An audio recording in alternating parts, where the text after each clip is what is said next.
Hello everyone, it's Infinity Gamer here, and I think I may have found the best sniper in Infinity.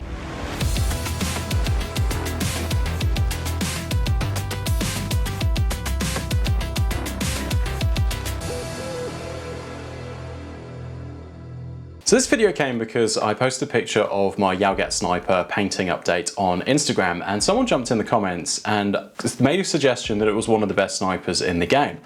And I thought, well, every time I've played it, it has done exceptionally well, but does that mean it's really good, or have I just been really lucky? So I thought I'd try and put some maths behind it, and then things exploded a little bit and expanded. And before I knew it, I was on the hunt for the best sniper in Infinity.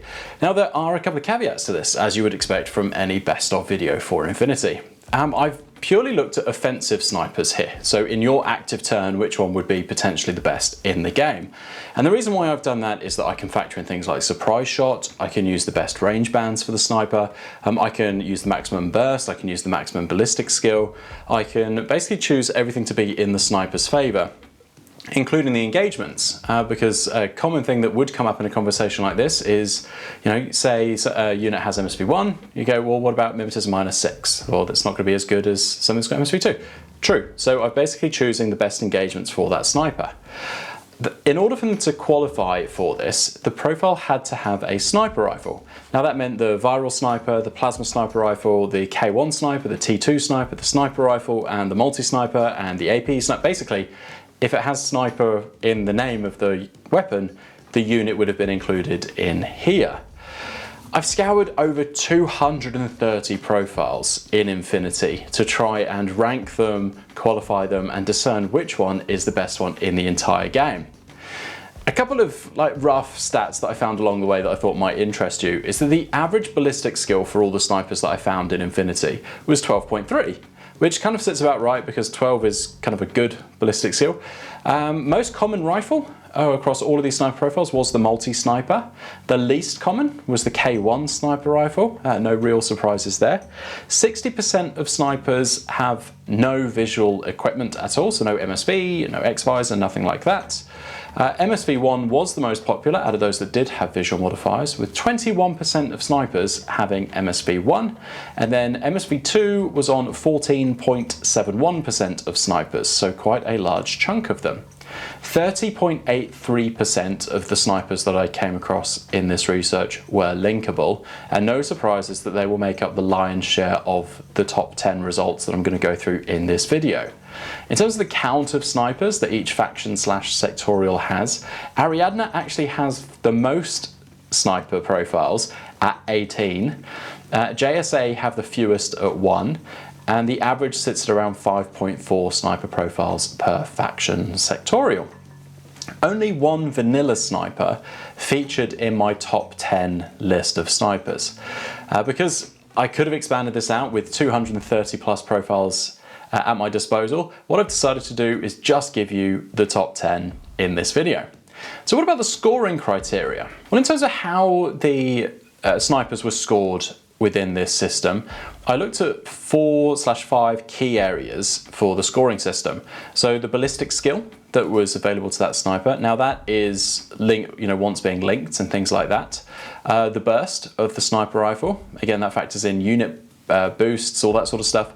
Modifiers, now those modifiers were typically the linkable modifiers that came with being able to go into a fire team. And then the number of saves that the target would likely have to make should shots be successful.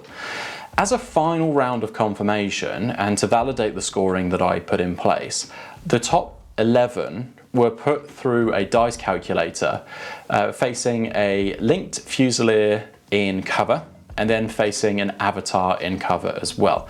Just to make sure that my scoring system wasn't biased in any one way, I then obviously put them against these real world targets to just confirm that they would be the most effective sniper at killing those two, and I felt that that was quite a good range band to be facing.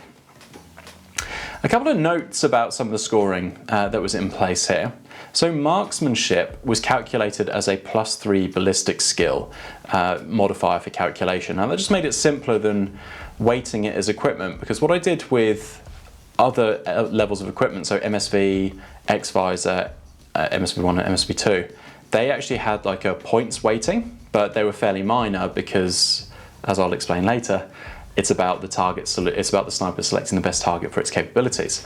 Whereas something like marksmanship, it doesn't matter what you're targeting, it's a bonus to you and being able to hit that target. But to simplify things, I just added it as a +3 to BS because in most cases, the range band was being countered by cover, whereas obviously for this, that wouldn't be the case.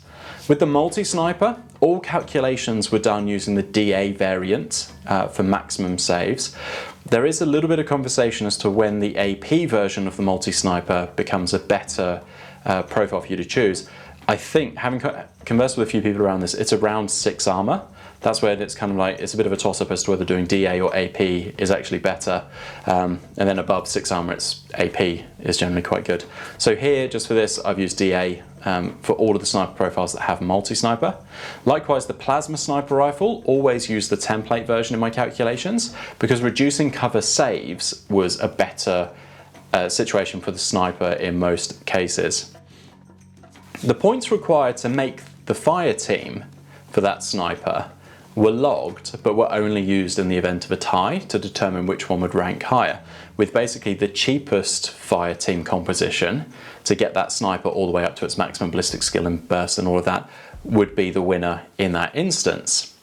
As I've kind of alluded to, but other visual mods like MSV, X-Visor got a weighting, but it was a really low one because again, as I've said, the sniper is going to be choosing its engagement, so there's no point using a situation where a sniper with no visual mods would then go up against something with mimetism -6 because you've probably in your list got something with MSV2, so that didn't factor in. Now I know that's going to cause offense to a whole bunch of people, but as an active player you get to choose your engagement, so why would you choose a non-advantageous engagement for your sniper?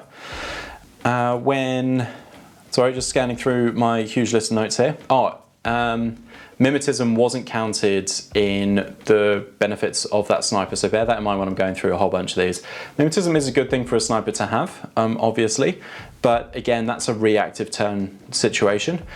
You could also put your sniper in total cover if you don't want it to be shot at, so mimetism's good, but it's only there as a stick-up ARO piece, and this is purely focusing on offensive sniping. And yes, mimetism might dictate whether the target shoots back at you, but I can't factor in another player's decisions into this because it depends on the model, it depends on the unit, it depends on the sacrificability of that unit, it depends on a whole bunch of things. So if you want to stop watching this video because you're like, well, then the scoring system's rubbish, then at least I've only wasted 7 minutes of your time. But otherwise, it's just too situational to factor in mimetism as to whether a sniper is better than another. So, when calculating saves, I use the maximum number of non-critical saves. So again, I did work out how many saves the target would be taking on a successful hit, and so obviously didn't factor in crits basically into that because you can't guarantee those, that's very situational. Also, when calculating saved, I assumed the target would be in cover, but in the best range for the sniper, so therefore that was basically mitigated out. Should we get to some results? Okay, so I've actually, even though this is supposed to be a top 10, I've included the 11th one because it was so close to the 10th that it was worth mentioning. So you've actually got the top 11 offensive snipers in Infinity here. The 11, 10 and 9 were really, really close. So I'm gonna go through 11 and 10 and then we'll go through 9 to explain that one. So basically the only thing that split 11 and 10 and why I've included 11 in here is because it was the points difference to create that fire team that's optimal for the unit. So in both 11th and 10th place are brawlers. Now they appear twice because they're in Dasher and Druze, and this is why I split them out into sectorials and factions, was because the points difference to create those fire teams might make a difference as to which one's better than the other. So yeah, brawlers sitting in 11th and 10th, but with one of those coming out slightly better due to points configurations. So about the brawlers, they're active turn burst 3, as a lot of these units are going to be, and a BS of 15 once you've got that pure core fire team bonus. The target's cover obviously is going to likely mitigate the range bonus, so I've left that out here. They do have MSV2, so they can hunt down anything that has mimetism and things that don't, so that does slightly give them an advantage, but not hugely. Both profiles get access to a pure core link, giving them that extra burst and that +3 ballistic skill that we've spoken about. And then the difference in rank was basically determined purely on points, because otherwise statistically they're actually exactly the same. So while you get the same outcome in each, the Drew's version wins thanks to diggers being able to go into that pure core composition, which the dash at one doesn't have access to. So for Drews, you can achieve a cheap pure core for 85 points. For dash at, you would need to spend 87 points to get the same outcome. So that's kind of like the key thing here. That's the main difference, only 2 points in it really, but it's worth mentioning because if it's cheaper for you to achieve the same results, that's better. In 9th place, we have the Targma schemas. Sorry, autocorrect on my thing has given me something completely different and I knew it wasn't what it's showing me here. So the Targma schema for Spiral Corps sits in 9th place. This has a viral sniper rifle, which means that it's got DA plus shock, but with the saves on the BTS. Now again, someone might say, well, that's situational, but the offensive sniper gets to choose the engagement, so would go with one that maybe has high armor and low BTS, and that would be a great attack. And then obviously like the DA plus shock will be amazing. Has MSV2, can be paired with brawlers in the Spiral Core. So for extra, you could have 2 decent snipers in a pure core link. You would just be spending a decent amount for it. I think in a pure core, yeah. Achieve similar stats to the brawlers, but with the viral sniper, and doing this for 84 points, which is actually cheaper than the Drews and the dash at pure core links there. Now again, I've gone to the liberty of just going for the cheapest pure core option available.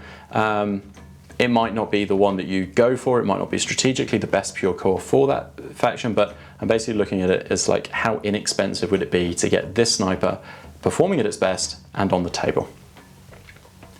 In 8th, we have Aleph's Atalanta, the only vanilla profile to make it into the top 10, but she is a beast, so definitely well deserves her place here. So her BS is 15, and she comes with marksmanship, so she's effectively hitting you on 18s, given optimal settings, because your cover is ignored. Which means from a rangeman perspective, that +3 is going to be in play pretty much all of the time, so hence the +3 to the ballistic skill for marksmanship. She has MSV2, and while that doesn't really factor into her scoring, the fact that she's got shock on all of her weapons makes her very potent against single wound targets, especially with her BS being what it is.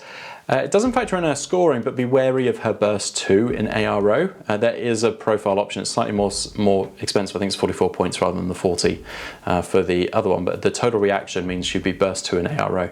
So she is a great sniper generally, and I think if I wasn't limiting this to offensive sniper, she would probably, and I'd have to do more research around this, be my pick for maybe the best sniper in the game, because of both her offensive sniping capability and her defensive sniping capability. She's a really tough nut to crack, whereas most of these that are in this list, as soon as you try and take that argument into ARO, some of them have weaknesses that could be exploited. Hers are harder to exploit. But anyway, this is the best defensive sniper in Infinity, and she technically is tied with brawlers on some of the stats, but I think the fact that you also, apart from the BS, because that marksmanship really takes it over the edge, but the fact that you only have to spend 40 points, 44 if you're going to take the total reaction version, means that she's so much more cost effective for the punch that she packs. I mean, for almost all of the snipers that she's being compared against, you've got to be spending 80, 90 plus points in order to put them in a pure core to get their stat lines to where Atalanta's is at just 40 points. So very cost effective, very good, but she is in 8th place. She doesn't breach even the top 5, which means that you know there's some good ones up ahead. So in 7th place, we have the Nisses from Svalorheimer Winter Force. Now this actually ties with 6th place on pretty much every stat line, but there's a key difference, and that's in points. Now I didn't think the points was going to come into this as much as it did, but despite what a lot of people say, Infinity is actually quite a balanced game, and a lot of the stat lines you will see across multiple sectorials and factions, which means that, you know, it then comes down to composition or strategy or what else makes up your list in terms of a support role. That means that when you're comparing like singular profiles to singular profiles, there's actually quite a lot of them that are very similar and very same in a good way, in that they have the same sort of epicness that another one would do. So it's 145 points to put a Nissus into a Nissus pure core fire team to get the best results out of this profile. So relatively expensive, especially when we look at some of the other profiles higher up the list. Has MSV2, has a linked ballistic skill of 16 thanks to that higher starting BS of 13. And like with many of the pure core options, is B3 in attack. Against the linked Fusilier, with the Fusilier being in bad range but in cover, because again we want to be picking an optimal situation for the sniper, the Nissus has an 83.26% chance of taking it to unconscious and a 67.23% chance of taking it straight to dead, which are pretty good odds. These are the same stats as what we're about to see in 6th place. So in 6th place we have the Kamau from Varuna.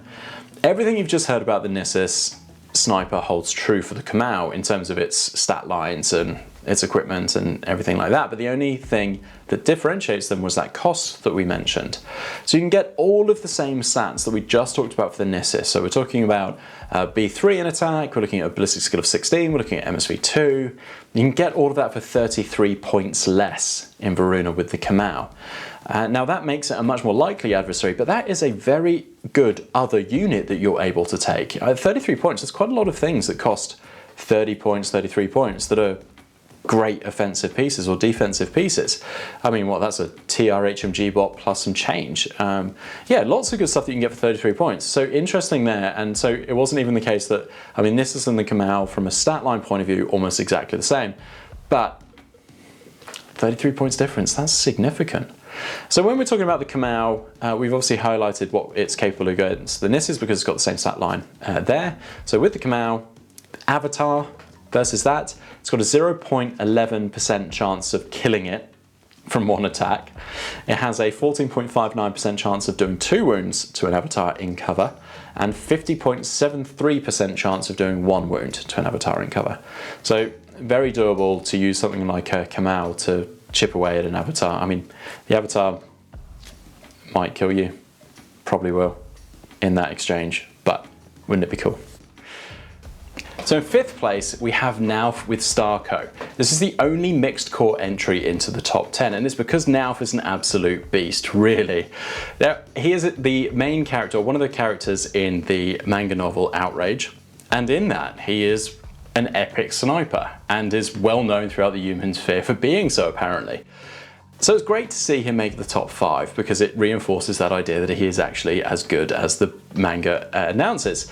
So he's a wild card, which means they do lose the 2 ballistic skill for not being a pure, but despite that, he's MSV1, linked ballistic skill 14, but is burst 4 in active turn, which is why things swing so much massively here, because more dice is gooder in many ways.